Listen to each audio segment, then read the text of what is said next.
لبیک کہا ہے جناب رحمان صاحب اسٹیج پر بیٹھے ہوئے معزز و موقر علماء کرام،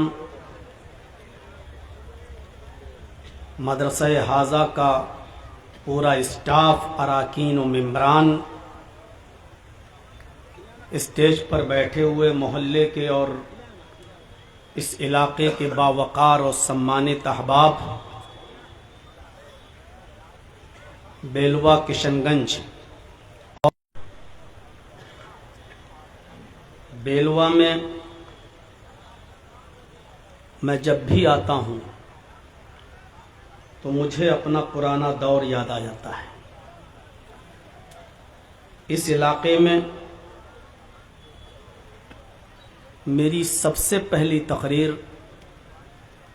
اسی بیلوا کی سرزمین پر ہوئی تھی اور اسی سرزمین پر اور اسی فیلڈ پر ہوئی تھی۔ غالباً 1999 کا دور تھا اور آج 2025 چل رہی ہے۔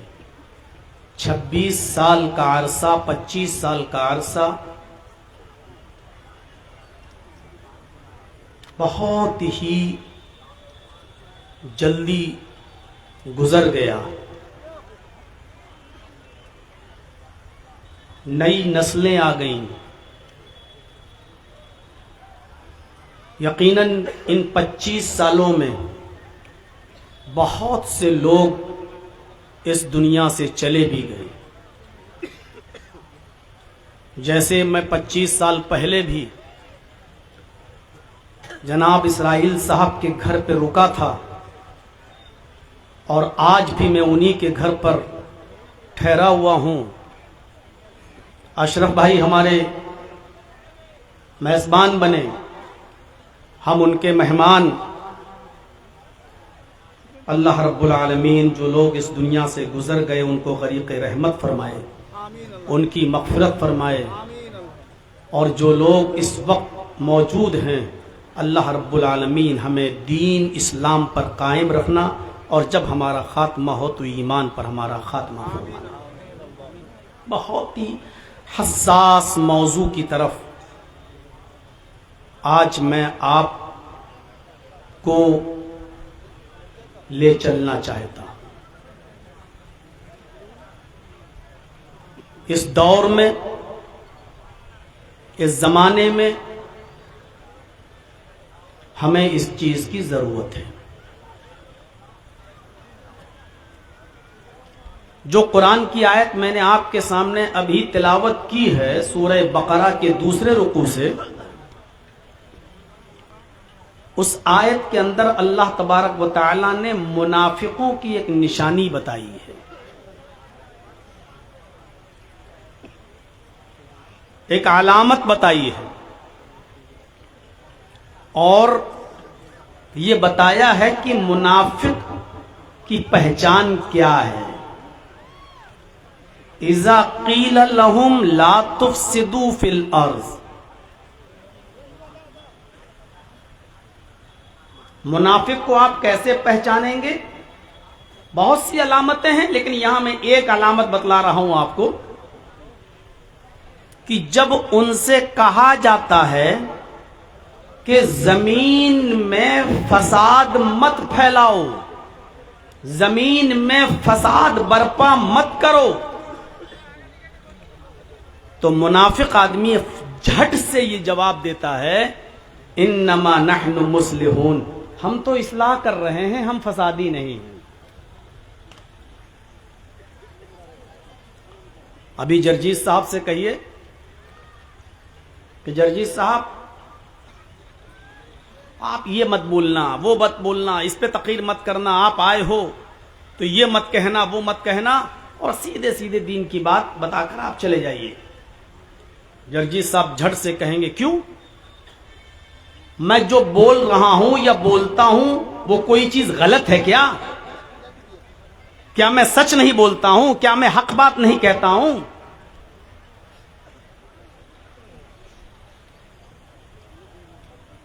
اب آپ ہماری غلطی بتائیے کہ میں نے کیا غلط کہا ہے. یا یہی بات کہی جا رہی ہے. حق بات بولنا غلط نہیں ہے، حق بات کو غیر موقع پر اور غیر محل پر بولنا یہ غلط بات ہے. جس وقت جس چیز کی ضرورت ہو اس وقت وہ بات بولی جائے تو ٹھیک ہے.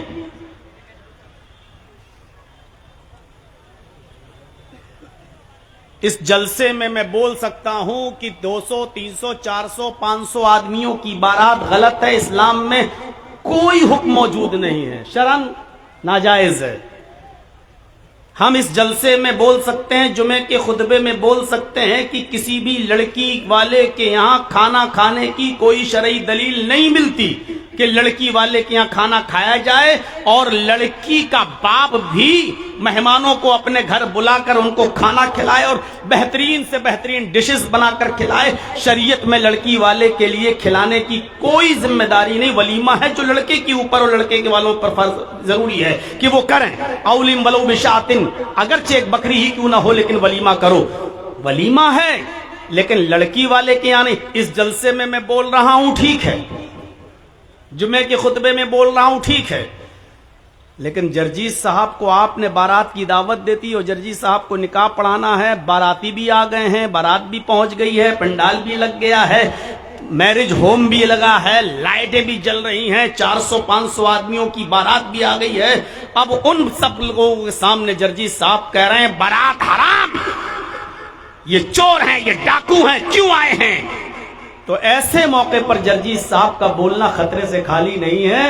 ہو سکتا ہے کہ وہی 400 اور 500 آدمی آپ کا گریبان پکڑیں، ماریں، پیٹیں اور آپ کو وہاں سے بھاگنا پڑے. اب آپ جرجیز صاحب کہہ رہے ہیں کیا میں نے غلط بات بولی ہے، کیا صحیح نہیں ہے؟ جرجیز صاحب آپ بولے تو صحیح ہو، لیکن موقع اور محل تو دیکھتے کہ موقع اور محل کیا ہے. اسی موقع اور محل کے پس منظر میں اللہ کے نبی نے فرمایا من رأى منكم منکرا فلیغیرہ بیدہ، جب تم کسی برائی کو اپنی آنکھوں سے دیکھ لو تو کوشش کرو اس کو اپنے ہاتھ سے روکنے کی، اپنے ہاتھ سے اس کو مٹاؤ، اس برائی کو اپنے ہاتھ سے روکو. لیکن اس کے فوراً بعد ہی اللہ کے نبی نے فرما دیا وَإِن لَّمْ يَسْتَطِعْ فَبِاللِّسَانِ، اگر ہاتھ سے اس برائی کو دور کرنا ممکن نہ ہو تو یہ نہیں کہا کہ لڑو، یہ نہیں کہا کہ جھگڑا کرو، یہ نہیں کہا کہ زبردستی اس کو مٹاؤ. اگر ہاتھ سے کسی برائی کو روکنے میں فتنہ پھیل سکتا ہے، فساد برپا ہو سکتا ہے، لڑائی ہو سکتی ہے، جھگڑا ہو سکتا ہے، تو تم وہاں اس برائی کو ہاتھ سے مت روکو، فَبِلِسَانِهِ، اپنی زبان سے منع کرو. لیکن کبھی کبھی زبان چلانا بھی بڑا مشکل ہو جاتا ہے، اور زبان سے کہنے میں بھی فتنہ اور فساد پھیل سکتا ہے. اس لیے اللہ کے رسول نے یہ نہیں کہا کہ زبان سے ہر حال میں کہو اور اس برائی کو زبان سے کہہ کر مٹاؤ، نہیں. فَمَن لَّمْ يَسْتَطِعْ فَبِقَلْبِهِ، اگر زبان سے کوئی بات کہنے میں برائی کے مٹانے کے لیے اگر اس میں بھی جھگڑا ہو سکتا ہو، اس میں بھی فساد ہو سکتا ہو، اس میں بھی لفڑا ہو سکتا ہو، اس میں بھی خون خرابہ ہو سکتا ہو، تو تم زبان سے بھی ان کو منع مت کرو. فَبِقَلْبِهِ، تو دل سے برا جانو، لیکن فتنہ اور فساد نہ پھیلاؤ، یہ کہا ہے. اب آپ اندازہ لگا سکتے ہیں برائی کو اتنے زور و شور کے ساتھ مٹانے کا حکم دیا کہ ہاتھ سے روکو، لیکن اگر ہاتھ سے روکنے میں فتنہ اور فساد خون خرابہ ہونے کا ڈر ہو تو ہاتھ سے مت روکو، زبان سے منع کرو. اور زبان سے منع کرنے میں بھی خون خرابہ پھیل سکتا ہو تو زبان سے بھی مت کہو بلکہ دل سے برا جانو اور خود اس جگہ مت جاؤ، ہٹ جاؤ. ٹھیک ہے، اس کو میں برات منع کروں گا تو یہ ہمارے اوپر پل پڑیں گے، تو جرجیز صاحب آپ خود برات میں مت جائیے، دل سے برا جانیے، اپنے گھر بیٹھیے، چپ چاپ رہیے. یہ ذالک ضعف الایمان، یہ ایمان کا سب سے کمزور درجہ ہے. میری بات آپ سمجھ گئے ہوں گے کہ میرا اشارہ کس طرف ہے، میں کہنا کیا چاہ رہا ہوں.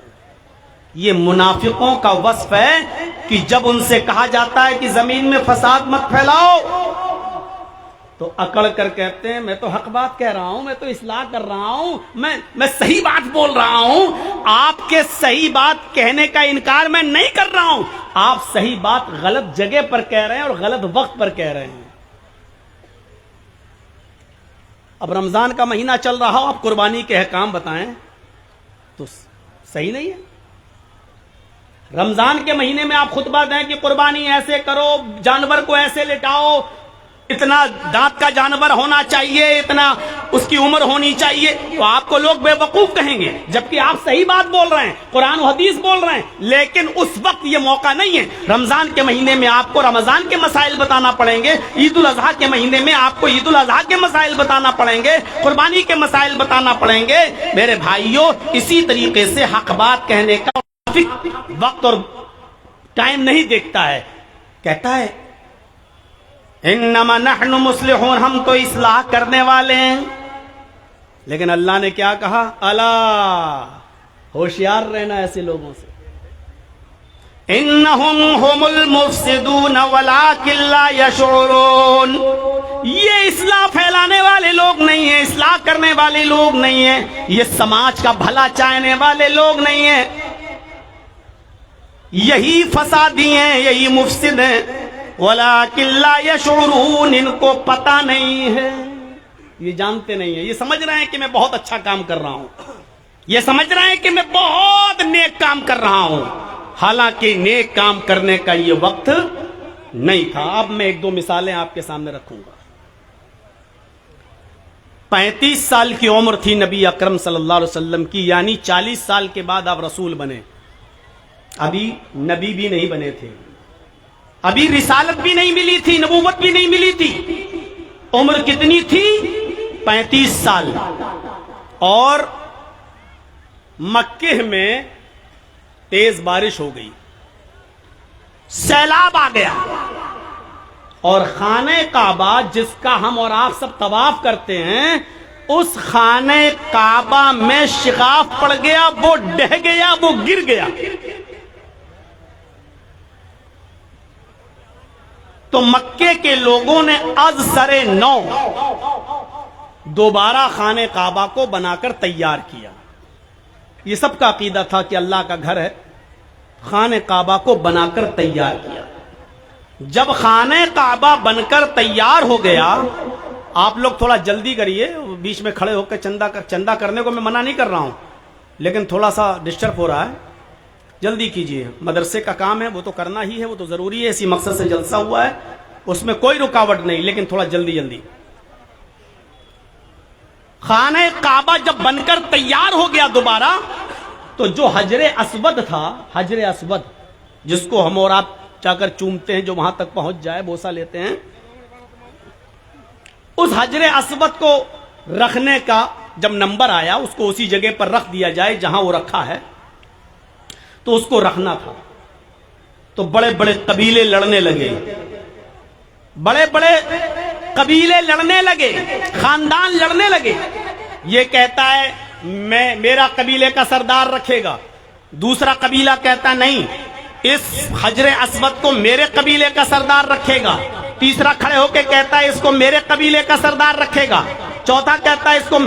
الغرض بڑے بڑے قبیلے لوگ لڑنے لگے اور کہنے لگے کہ نہیں، اس حجر اسود کو اٹھا کر اس کی جگہ پر رکھنے کا حق صرف ہمارے قبیلے کو حاصل ہوگا، یہاں تک کہ تلواریں نکل آئیں، لڑنے پر آمادہ ہو گئے، خون خرابہ پھیلنے کی نوبت آ گئی، خون خرابہ پھیلنے کی نوبت آ گئی۔ اب آپ لوگ اپنی جگہ پر بیٹھے رہیے، جس کو جب کوئی نذرانہ تحفہ مدرسے کو دینا ہو صدقہ، تو انشاءاللہ میں آپ کو موقع دوں گا، تقریر کے بعد میں بیٹھوں گا، مجھ سے مصافحہ بھی کریے گا، اور میرے ہاتھ پر اس مدرسے کے لیے آپ کو کچھ دینا بھی ہوگا، آپ اس کی جیب سے میں نکالوں گا، ضرور اپنی محبت دیکھوں گا۔ 26 سال سے کرتے چلے آ رہے ہیں، اب تک بلا رہے ہیں، تو آج بھی دیکھتا ہوں کہ آپ کو کتنی محبت ہے ہم سے اور میری کتنی بات مانتے ہیں، لیکن بیچ میں اٹھ کر تھوڑا ڈسٹرب مت کیجیے۔ تو میرے بھائیوں سنیے،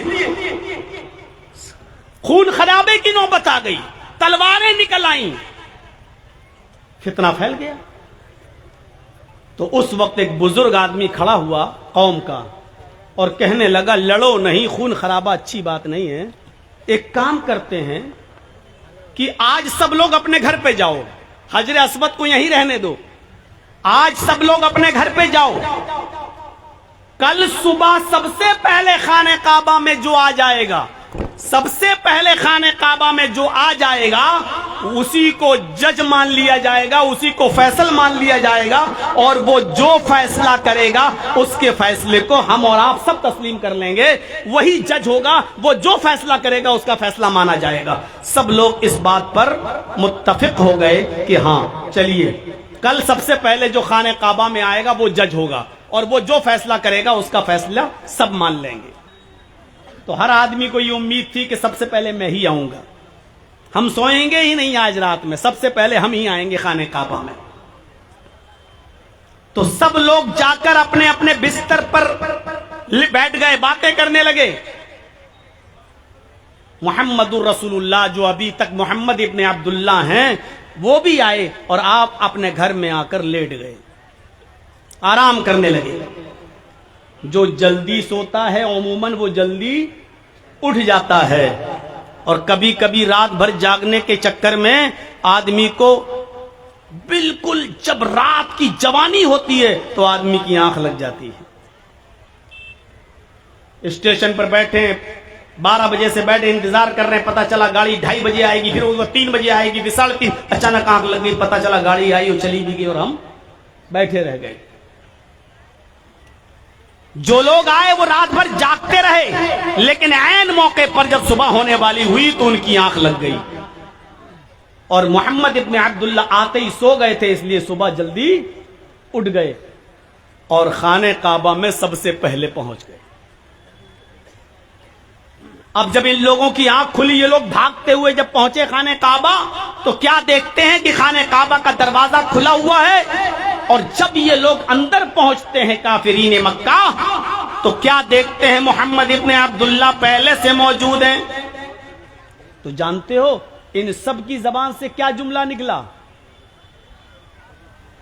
جیسے ہی ان لوگوں نے محمد ابن عبداللہ کو دیکھا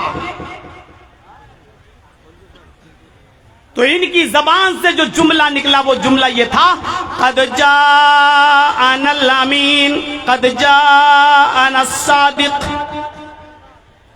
ہمارے پاس امانت دار آ گیا، ہمارے پاس ایک سچا انسان آ گیا۔ مجھے تھوڑا ڈر لگ رہا ہے، یہ لائٹ آنکھ مار رہی ہے، ڈیزل کہیں ختم ہونے والا نہ ہو، تھوڑا پہلے سے بول کے رکھیے، نہیں تو پھر ایک دم اندھیرا ہو جائے گا، پھر لوگوں کو بیڑی اور سگریٹ پینے کا موقع مل جائے گا۔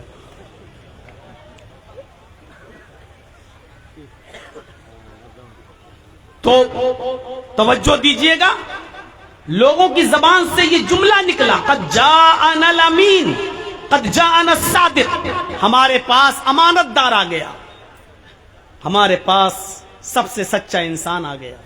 یعنی ابھی تک اللہ کے رسول ہونے کا دعویٰ نہیں کیے، لیکن مکے کے لوگ آپ کو پہلے ہی سے سچا مانتے تھے اور امانت دار مانتے تھے، اور سارے لوگ چیخ پڑے آپ جو بھی فیصلہ کریں گے ہمیں منظور ہے۔ جرجیت صاحب کے خلاف فیصلہ مقدمہ چل رہا ہو لوور کورٹ میں، لوور کورٹ کا فیصلہ جرجیت صاحب کے فیور میں ہوگا تو ہم مانیں گے، میرے خلاف ہو گیا تو ہم ہائی کورٹ جائیں گے، ہائی کورٹ کا فیصلہ میرے حق میں ہوا تو ٹھیک، نہیں ہوا تو ہم سپریم کورٹ جائیں گے، آپشن ہے نا۔